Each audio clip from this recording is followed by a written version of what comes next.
Confio na ambição e na imaginação dos nossos jovens. Em seu Mutsuhofun, como bem disse o senhor Presidente Federal, são as ideias e a paixão dos jovens que moldarão o futuro que compartilhamos. Nossos corredores silenciosos do palácio, um documento há muito lacrado veio à tona, trazendo consequências que ninguém previu. O rei Charles estaria abalado após descobrir uma cláusula específica no testamento da rainha Elizabeth.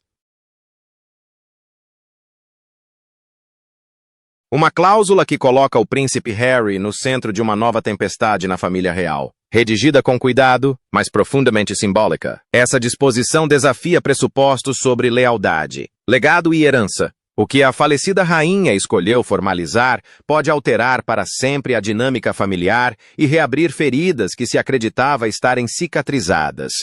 Então, será que essa revelação poderia mudar a forma como a história se lembra do lugar de Harry na monarquia? A cláusula que a rainha deixou para trás. Uma quietude silenciosa reinava nos escritórios privados do Palácio de Buckingham naquela manhã de novembro de 2025. As mesmas paredes que testemunharam décadas de decisões discretas, agora guardavam um momento que ninguém dentro da sala poderia ter previsto. O rei Charles, sentado em uma escrivaninha de mogno familiar, outrora ocupada por sua mãe, não estava se preparando para uma cerimônia ou compromisso público. Ele estava revisando documentos relacionados ao espólio da rainha Elizabeth II, que havia falecido em setembro de 2022. Era para ser uma formalidade, o tipo de tarefa que os monarcas realizam a portas fechadas, longe dos holofotes. A reunião reuniu um pequeno círculo de confiança. Consultores jurídicos seniores, o tesoureiro da Casa Real e assessores que serviram tanto à mãe quanto ao filho. Pastas de couro foram abertas, lacrés verificados e páginas viradas com calma profissional. A maior parte do conteúdo correspondia às expectativas já estabelecidas. Heranças particulares, relíquias de família e bens já distribuídos anos antes. Balmoral, Sandringham, joias preciosas. Nada de incomum, nada de perturbador. Até que um envelope apareceu. Era mais fino que os outros, com uma data que imediatamente chamou a atenção. Março de 2022. Apenas alguns meses antes da morte da rainha. Dentro, havia um documento manuscrito, Inconfundivelmente de Elizabeth. A caligrafia era mais firme do que o esperado para seu último ano de vida. Ligeiramente irregular. Sim, mas intencional. Isto não foi um rascunho. Foi uma decisão. Enquanto Charles lia, o silêncio tomou conta do ambiente. Seu rosto, tantas vezes impassível, começou a se descontrair lentamente. O que estava diante dele não se resumia apenas a bens materiais. O documento dirigia-se ao príncipe Harry, não de passagem, nem vagamente, mas diretamente, com uma precisão que não deixava margem para interpretações errôneas. A cláusula delineava um acordo de herança que contrariava todas as crenças que Charles nutria desde o falecimento de sua mãe. Não se tratava simplesmente de dinheiro ou terras. Era conditional, cuidadosamente estruturado e atrelado a escolhas futuras. Sugeria que Elizabeth, mesmo doente, vinha pensando muito à frente sobre a divisão dentro de sua família, sobre o tempo e sobre as consequências. Os conselheiros aguardaram enquanto Charles relia o documento. Uma, duas, três vezes. Cada leitura tinha mais peso que a anterior. O advogado confirmou discretamente o que o rei já suspeitava. A cláusula era autêntica, devidamente testemunhada e plenamente executável. Havia sido lacrada com instruções para permanecer em sigilo até o momento apropriado. Esse momento claramente havia chegado. Meus pensamentos vagaram para o castelo de Windsor, para um escritório particular onde Elizabeth poderia ter se sentado sozinha, caneta na mão, sabendo exatamente o que estava fazendo. Ela governou em meio a guerras, tempestades políticas e turbulências familiares. Ela entendia o silêncio como uma ferramenta. Essa cláusula não foi um acidente ou um descuido. Foi estratégia. O que tornou a descoberta mais grave não foi sua legalidade, mas sua intenção. A rainha deixou para seu filho mais velho mais do que uma coroa. Deixou-lhe uma decisão que reabriu uma ferida aberta. A saída de Harry da vida na realeza fragilizou a confiança e remodelou os relacionamentos. Essa cláusula reabriu aquele capítulo, não emocionalmente, mas formalmente. Uma pergunta discreta finalmente surgiu de um dos conselheiros. Como deveriam proceder? Deveriam começar os preparativos? Deveriam informar as outras partes? Charles não respondeu imediatamente. Ele tirou os óculos e os colocou sobre a mesa, esfregando a ponte do nariz. Por um breve instante, ele não era o rei. Era um filho. Percebendo que sua mãe havia planejado esse acerto de contas muito antes de ele estar pronto para enfrentá-lo. O tic-tac de um relógio de lareira quebrou o silêncio. Lá fora, Londres seguia seu curso. Trânsito, vozes, vida cotidiana. Alheios ao fato de que, dentro dos muros do palácio, uma escolha se desenhava. Uma escolha que poderia remodelar o futuro da Casa de Windsor. Elizabeth sempre acreditou na importância do momento certo. Ao colocar essa cláusula onde a colocou, ela garantiu que Charles a enfrentaria como rei, não como herdeiro. A coroa, já pesada, parecia ainda mais pesada. Qualquer decisão tomada posteriormente teria repercussões muito além daquela sala. A cláusula não estava mais em segredo, e nem as consequências. E quando a cláusula secreta da rainha Elizabeth foi revelada, consequências inesperadas começaram a se espalhar pelo palácio, mudando tudo o que os membros da elite pensavam saber. O último fio da rainha. Por trás da serena dignidade dos últimos dias da rainha Elizabeth II, havia uma decisão que poucos no palácio esperavam, escrita discretamente por ela mesma e selada em seu testamento. Não tinha um tom dramático, mas carregava um peso que ia muito além de números e linguagem jurídica. Quando o documento veio à tona após sua morte, em setembro de 2022, revelou que a falecida monarca havia deixado para o príncipe Harry uma herança significativa, cerca de 20 milhões de libras de seu patrimônio privado, mas de uma forma que falava menos de riqueza e mais de pertencimento. Nunca se pretendeu que fosse uma simples transferência de dinheiro. A rainha elaborou a cláusula com cuidado deliberado, ciente das fissuras já visíveis na sua família e do futuro incerto da monarquia. O acesso à totalidade da herança dependia de Harry manter uma ligação viva e ativa ao Reino Unido e à Commonwealth em geral. Suas palavras exigiam que ele passasse pelo menos 90 dias por ano em solo britânico ou em países da Commonwealth, envolvido em trabalhos de caridade ou voltados para a comunidade. Não era uma exigência para que ele retornasse às funções reais, mas um lembrete de que a distância não precisava significar desaparecimento. O que mais chamou a atenção foi o equilíbrio que ela tentou encontrar. Elizabeth II compreendia o desejo de independência de Harry, mas também acreditava que as raízes importavam. Por mais de 70 anos, ela havia servido a uma família global de nações e não queria ver seu próprio neto se distanciar completamente desse mundo compartilhado. A condição foi apresentada não como punição, mas como um caminho que permitia a liberdade, preservando, ao mesmo tempo, os laços com a história, o serviço e o lugar de origem. A preocupação dela ia além de Harry. Outra parte do testamento destinava cerca de 5 milhões de libras para Archie e Lilibet, para a educação e criação deles. Esses fundos seriam administrados por curadores, aprovados em conjunto por Harry e pelo monarca reinante, garantindo um certo grau de continuidade entre as gerações. Mais importante ainda, a rainha expressou a clara esperança de que seus bisnetos passassem um tempo significativo na Grã-Bretanha, à medida que crescessem. Ela escreveu que eles nunca deveriam se sentir como estranhos à terra e à família de onde vieram. Anexada aos documentos legais estava uma carta particular endereçada a Charles, escrita com a voz inconfundível de Elizabeth. Nela, ela não negou a dor que se acumulava na família, a raiva, a decepção, a sensação de perda. No entanto, ela lembrou ao filho algo mais simples e profundo. Harry ainda era seu neto. Os filhos dele ainda eram seus bisnetos, e ela não podia partir deste mundo sem tentar, uma última vez, impedir que eles se perdessem completamente para a família. A carta não continha ordens. Em vez disso, trazia a esperança serena de uma mãe perto do fim da vida. Ela falava de pontes que haviam sido queimadas, mas não irreparáveis, se ambos os lados estivessem dispostos a reconstruí-las.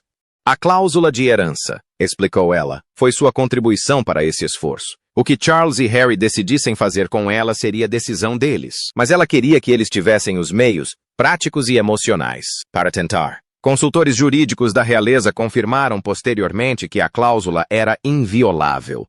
A rainha consultou especialistas de confiança, garantindo que cada frase refletisse claramente suas intenções e não pudesse ser facilmente contestada. Não se tratava de linguagem simbólica ou de uma sugestão aberta a interpretações. Era firme, ponderada e profundamente pessoal. A quantia envolvida era grande, mas cuidadosamente escolhida. Elizabeth sabia que muito dinheiro poderia gerar ressentimento ou alimentar acusações de favoritismo. 20 milhões de libras eram suficientes para proporcionar estabilidade e oportunidades, mas não tanto a ponto de desviar a atenção do verdadeiro propósito da provisão. Nunca se tratou de comprar lealdade. Tratava-se de conexão, de laços familiares que ela se recusava a deixar romper completamente. Enquanto Charles lia o documento, ele quase podia ouvir a voz de sua mãe nele. Firm, prática, mas repleta de uma emoção contida. Ela sabia que seu tempo era curto. Sabia que a responsabilidade de curar a ruptura com Harry recairia sobre ele. E assim ela deixou para trás este gesto final, em parte ferramenta, em parte fardo e em parte apelo. Mesmo na morte, a rainha Elizabeth II ainda tentava manter sua família unida. Quais eram, então, os fardos privados que a rainha Elizabeth carregava, enquanto se esforçava para manter sua família unida, revelando um lado da monarca que poucos testemunharam? A proteção silenciosa da rainha. Poucas pessoas jamais viram a rainha Elizabeth II como uma mulher movida pela emoção. No entanto, por trás da calma rotina do dever, vivia uma avó que carregava as alegrias e as mágoas de sua família na mesma medida. Muito antes da crise pública, ela compartilhava um afeto singular com o príncipe Harry. Desde a infância em Windsor até a adolescência, ele trazia leveza a ambientes carregados de tradição. Seu humor a acalmava, lembrando-a de uma época mais livre, antes que a coroa exigisse contenção acima de tudo. Essa proximidade tornou janeiro de 2020 especialmente doloroso. Quando Harry e Meghan anunciaram sua decisão de se afastarem dos deveres reais, o choque não veio da escolha em si, mas da forma abrupta como foi comunicada. O palácio foi forçado a reagir, não a se preparar. Para a rainha, foi como ser excluída de uma conversa que, em sua opinião, deveria ter começado com ela. Ainda assim, aqueles mais próximos a ela perceberam que a decepção nunca apagou a preocupação. Seus pensamentos permaneceram fixos na segurança, estabilidade e futuro de Harry. A tensão pública aumentou em março de 2021, após a entrevista com Oprah ter sido transmitida da Califórnia. Acusações de racismo, alegações de negligência e relatos dolorosos sobre os problemas de saúde mental de Meghan atingiram o âmago da monarquia, para Elizabeth, que personificou a instituição por décadas. O assunto era profundamente pessoal. Sua resposta foi breve e controlada, limitando-se à cuidadosa frase: "As lembranças podem variar." Em privado, porém, a situação era extremamente preocupante. Ela não era apenas uma rainha lidando com uma crise, mas também uma avó vendo os laços familiares se desgastarem. O que raramente chegava às manchetes era que a comunicação nunca foi totalmente restabelecida. As ligações telefônicas silenciosas continuaram, esporádicas, mas significativas. Nesses momentos, ela falava menos como uma soberana e mais como família, deixando claro que o amor não dependia de concordância. Ela desaprovava conflitos públicos e lamentava a forma como as disputas se desenrolavam, mas o vínculo em si permanecia intacto. Com a saúde debilitada no final de 2021, a rainha tornou-se cada vez mais reflexiva. Anos de serviço ensinaram-lhe como gerir nações, transições e mudanças globais. Mas a ruptura dentro da sua própria família parecia não estar resolvida. A proximidade do jubileu de platina em 2022, as dúvidas sobre a presença de Harry e a realidade da sua mortalidade tornaram tudo mais urgente. Se a reconciliação não pudesse ser alcançada por meio de conversa ou cerimônia, ela agiria na única área que ainda estava firmemente sob seu controle. Trabalhando em estreita colaboração com um consultor jurídico em quem confiava profundamente, alguém que entendia tanto de direito quanto de família, Elizabeth elaborou uma cláusula discreta em seu testamento. Seu propósito ia além do dinheiro.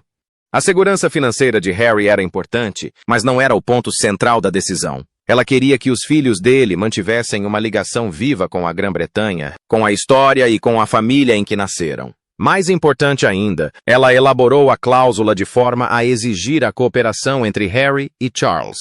O governo insistiu discretamente no diálogo, na negociação e na responsabilidade compartilhada. O sigilo era essencial. A rainha não queria que essa decisão dominasse os dias imediatamente posteriores à sua morte, nem interferisse no início frágil do reinado de Charles. Ao adiar a revelação até depois de uma revisão completa do espólio, ela esperava que os ânimos se acalmassem e o luto amenizasse a resistência. Ela acreditava que o momento certo poderia determinar se seu último desejo seria rejeitado ou respeitado. Anexa à cláusula estava uma carta pessoal que revelava uma rara vulnerabilidade. Elizabeth reconheceu o arrependimento, admitindo que havia esperado muito tempo para intervir com mais firmeza. Ela escreveu sobre confiar que o tempo curaria as feridas por si só, apenas para perceber a profundidade das fraturas. Nessa altura, a doença e os protocolos limitavam o que ela podia fazer abertamente. A carta não continha acusações, apenas reflexão e resolução. Sob essa perspectiva, a cláusula oculta não era uma manobra política, mas uma expressão final de fé. Após 70 anos no trono, a rainha ainda acreditava que os laços familiares, quando testados, não deveriam se romper irremediavelmente. Mesmo no fim, ela se recusou a aceitar a separação definitiva como inevitável. Através de um planejamento discreto, em vez de ordens públicas, fez uma última tentativa de guiar sua família de volta à compreensão, deixando para trás não apenas um legado de reinado, mas uma mensagem de amor eterno.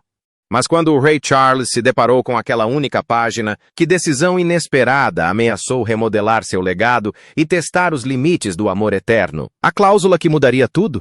Sozinho com o peso de uma única página, o rei Charles se viu encarando uma decisão que se recusava a permanecer confinada ao papel. O que estava diante dele não era meramente linguagem jurídica ou detalhes financeiros, mas uma instrução final moldada por uma mãe que reinou por 70 anos e amou sua família com igual intensidade. As palavras carregavam ternura e autoridade, mesclando a esperança materna com a expectativa soberana, e colocaram Charles no centro de uma tempestade, onde o dever e a emoção colidiram. Anos se passaram desde a despedida silenciosa que enviou o príncipe Harry para a Califórnia, do outro lado do Atlântico, mas a distância entre pai e filho parecia maior do que qualquer oceano. Desde 2020, as entrevistas públicas, a série em streaming e o livro de memórias lançado em 2023 transformaram a dor privada em um debate global.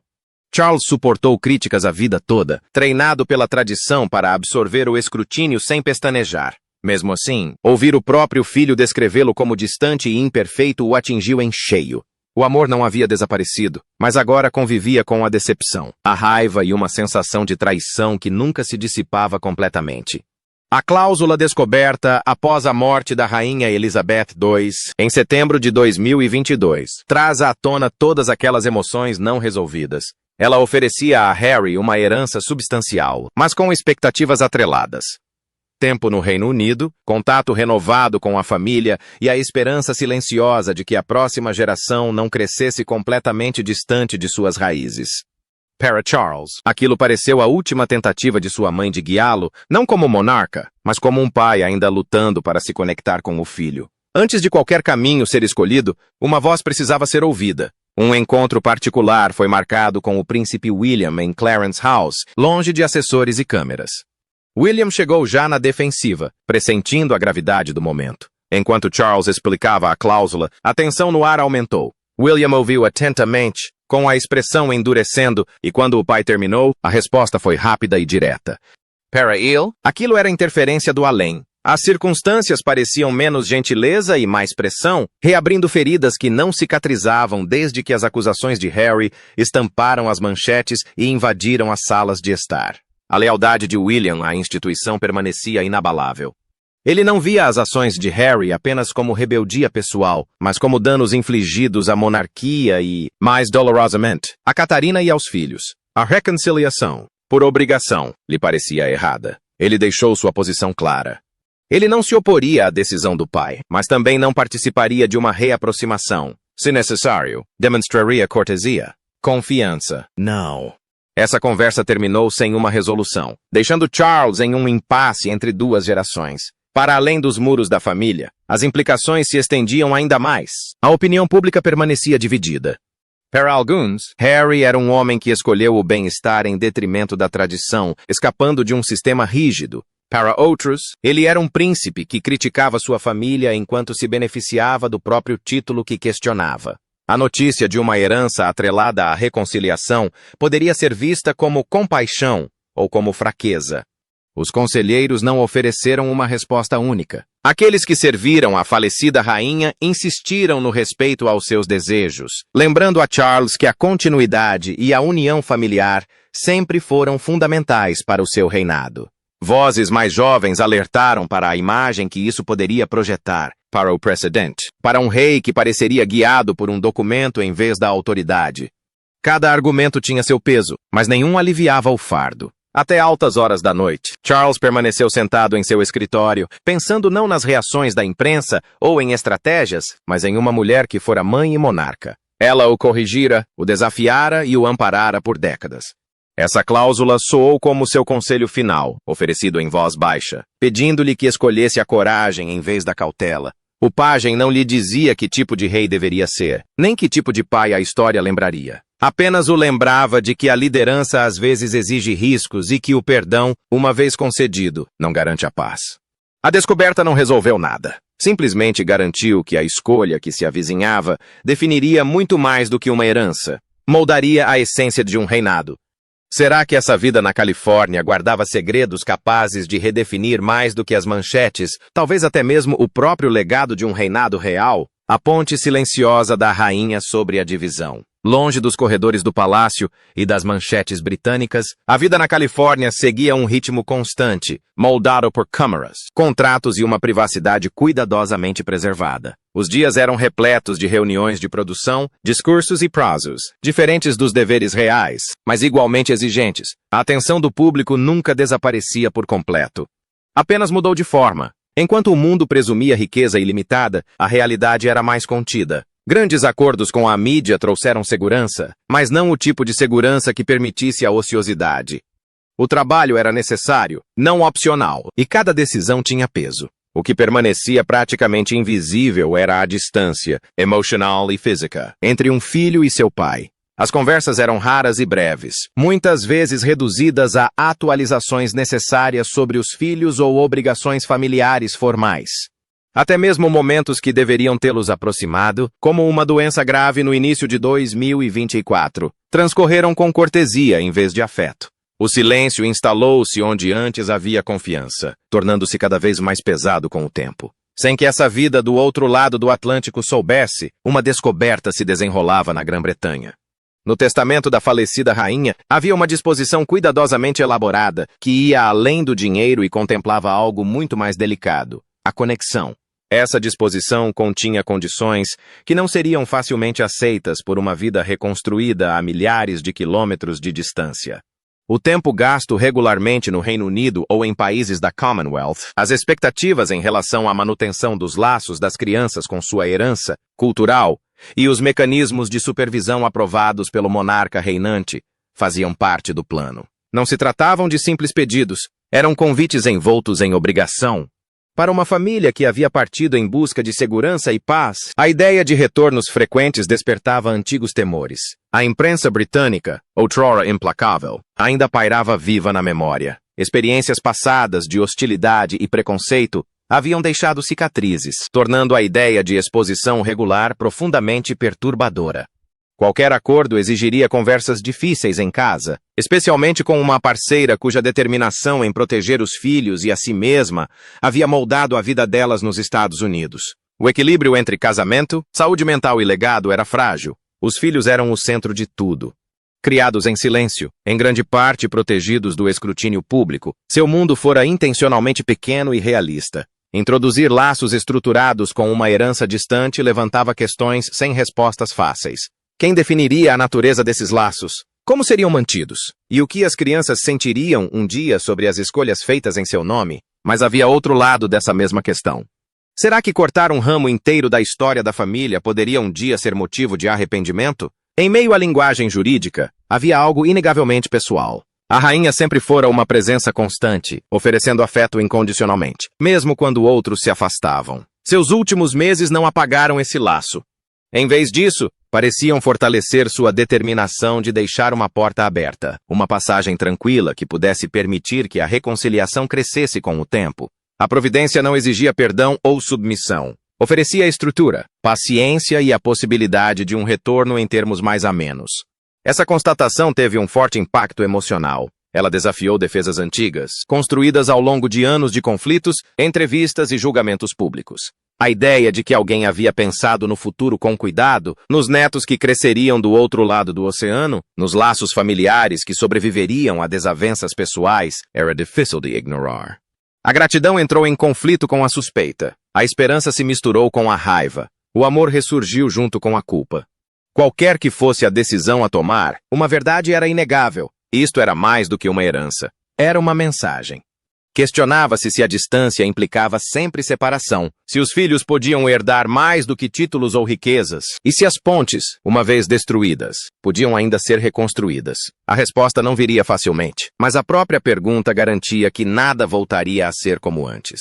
Que segredo no testamento da rainha Elizabeth poderia mudar tudo? E por que a família real se depara subitamente com um futuro que nenhum deles esperava? A cláusula oculta que poderia mudar a história da realeza. Nos corredores silenciosos do Palácio de Buckingham, uma cláusula secreta do testamento da rainha Elizabeth veio à tona repentinamente, lançando uma longa sombra sobre o futuro da família real. O rei Charles, carregando o peso do dever e dos desejos pessoais, agora se encontrava numa encruzilhada delicada. Aquilo era mais do que uma questão legal. Foi um teste de confiança, compreensão e dos frágeis laços que se desgastaram ao longo de anos de distância e conflito. A cláusula prometia a Harry uma herança substancial, mas com condições cuidadosamente elaboradas para guiá-lo de volta à família e à responsabilidade. Os conselheiros de Charles recomendaram uma abordagem cautelosa e dupla. Uma notificação legal formal descreveria a herança, seus requisitos e o processo para reivindicá-la. Juntamente com isso, Charles enviaria uma carta pessoal, curta, ponderada e sincera, reconhecendo a descoberta da provisão de sua mãe e expressando um desejo genuíno de honrar suas intenções. Não era um apelo, nem uma exigência. Era uma porta aberta, um convite frágil para uma conversa, deixando o próximo passo inteiramente a cargo de Harry. O prazo estava definido. Os documentos legais especificavam um prazo de 90 dias para Harry responder. A aceitação desencadearia uma série de formalidades. Seriam nomeados administradores fiduciários. Seriam implementados mecanismos para monitorar o cumprimento das normas. E seriam estabelecidos os trâmites para os fundos de seus filhos. Cada etapa exigia interação entre os representantes de Harry e o palácio. Interações que haviam sido escassas nos últimos anos. A rejeição, por outro lado, prometia um desfecho jurídico mais simples, mas um desfecho público muito mais complexo. Recusar a herança poderia dar a impressão de que Harry era íntegro, porém ingrato, ou um filho que se recusa a honrar os últimos desejos da avó. A mídia analisaria cada nuance, alimentando especulações por meses. No entanto, o caminho mais provável estaria em algum ponto intermediário. A negociação parecia inevitável. Os advogados de Harry poderiam buscar ajustes, reduzindo as exigências anuais, distribuindo as obrigações ao longo de vários anos, ou obtendo maior controle sobre o fundo fiduciário de seus filhos. A rainha havia sido meticulosa na redação do documento, mas mesmo a linguagem jurídica mais clara deixava margem para a interpretação. Para chegar a um acordo, Charles agora enfrentava um desafio pessoal que ia além da lei ou do protocolo. Exigia perspicácia, paciência e compreensão do coração de seu filho, qualidades nas quais ele se apoiara na diplomacia por décadas, mas nunca em uma situação tão íntima, tão crua. As implicações se estendiam além da relação entre pai e filho. Os filhos de William, George, Charlotte e Louis estavam envolvidos nessa teia de potencial reconciliação. O relacionamento deles com Harry poderia florescer ou permanecer distante, dependendo de como ele cumprisse as obrigações estabelecidas por sua avó. A visão da rainha sempre incluiu a cura dessas rupturas geracionais, mas a implementação exigia a cooperação de vários membros da família, nem todos inclinados à reconciliação. Realisticamente, o resultado pode ser parcial e imperfeito. Harry poderia aceitar a herança, mas manter distância emocional, cumprindo os requisitos técnicos, mas mantendo o afeto à distância. Os relacionamentos poderiam se tornar funcionais, porém frios, cordiais, porém contidos. Nesse cenário, a reconciliação seria real, mas incompleta. Um compromisso entre o afastamento e a união. Os riscos eram imensos. Um passo em falso poderia transformar a herança em mais um campo de batalha, com Harry lamentando publicamente as condições e a imprensa retratando a monarquia como manipuladora, ou Charles como excessivamente controlador. Por outro lado, o sucesso poderia marcar o primeiro passo significativo para reparar os laços rompidos, honrando o último desejo da rainha por união. Pela primeira vez em anos, existia uma estrutura. Um mapa desenhado pela mão cuidadosa de uma avó, apontando para a possibilidade de família, de conexão, de esperança. Charles carregava tanto um fardo quanto um presente. A forma como ele e Harry escolheram lidar com isso definiria o relacionamento deles, o bem-estar da próxima geração e o futuro da própria monarquia. Na vasta distância entre Londres e a Califórnia, o destino da família real agora estava por um fio, oscilando entre a dor do passado e a frágil e tentadora promessa de reconciliação. Então, o que você acha que o rei Charles fará depois de descobrir essa cláusula chocante sobre Harry no testamento da rainha? Gostaríamos de saber sua opinião. Não se esqueça de curtir e compartilhar.